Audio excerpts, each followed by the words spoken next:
to the New Jersey Morning Show. I'm Cara DeFalco. And I'm Mike Favetta. Thanks for joining us. So ONNJ Transit is hiking fare prices for commuters yet again. And here to give us all the updates is John Wisniewski, former longtime New Jersey state legislator, one-time gubernatorial candidate and attorney and friend of the show. John, welcome. Good morning. Cara, Mike, good to be with you. Thank you. Thanks for having us. So tell me quickly, during your time in the state legislature, you headed up the NJ Assembly Transportation Committee. Can you give us some insight as to why New Jerseyans are asked again and again to pay more for mass transit? Well, the fundamental issue is that never in the state budget is there an adequate amount of money set aside to fund New Jersey Transit. And so the difference is often made up by the ratepayers, by the commuting public. And this really is a result of a political calculation that goes into every single budget that is put together.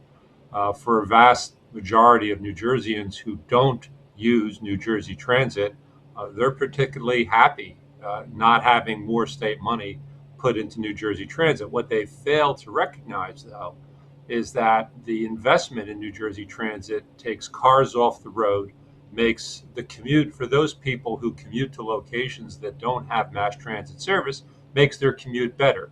And so it's a short-sighted political calculation that leads to long-term problems.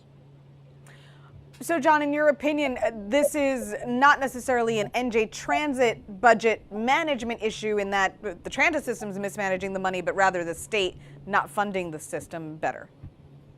Right. Well, I think there's a little bit of both. Okay. New Jersey Transit could always do better at managing the money it collects from fare payers and that it collects from the state.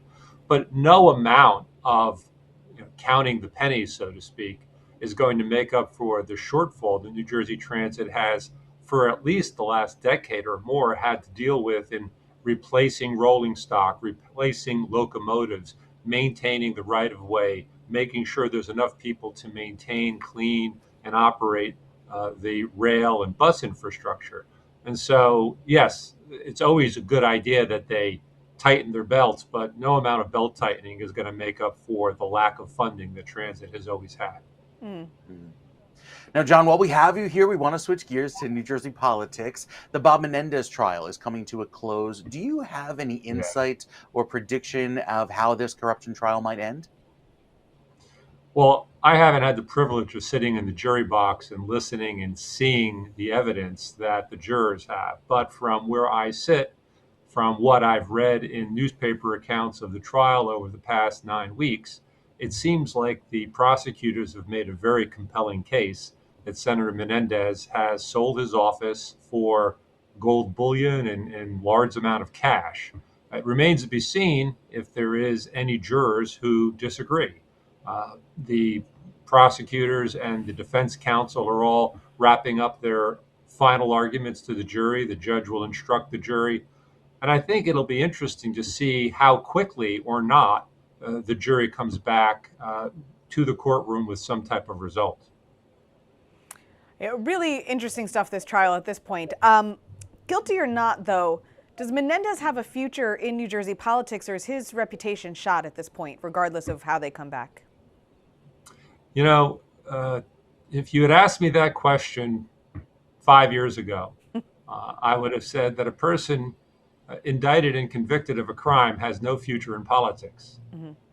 But we're not living in normal times, and that doesn't seem to necessarily be the case any longer. I think it's highly unlikely that he will continue to serve in office, but the history of politics, both nationally and in New Jersey, always leads one to be surprised. That's the truth. Yeah, on that note, from South Jersey, political kingmaker George Norcross is also in trouble with the law this week, as he and several family members have been charged with racketeering. What thoughts do you have on that?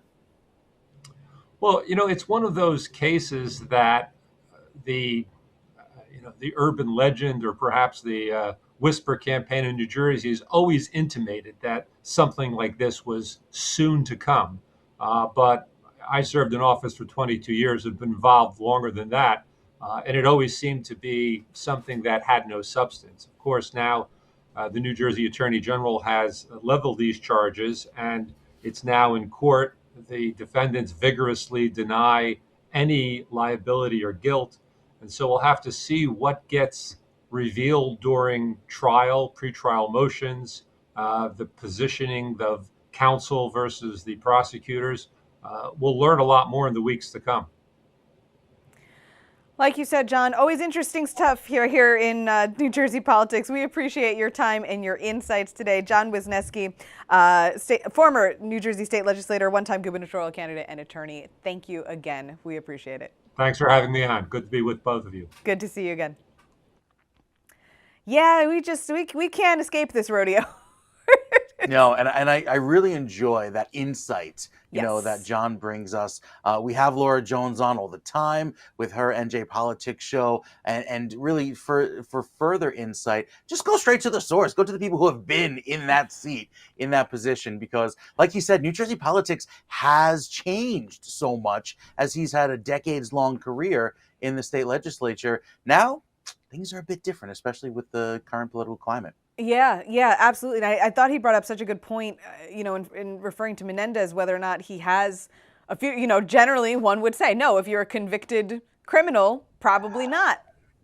Doesn't seem to bother people these days. Not anymore. No. So we'll see what happens. All right, guys, coming up right here on the New Jersey Morning Show, wildfires in South Jersey. Stay tuned for the latest updates.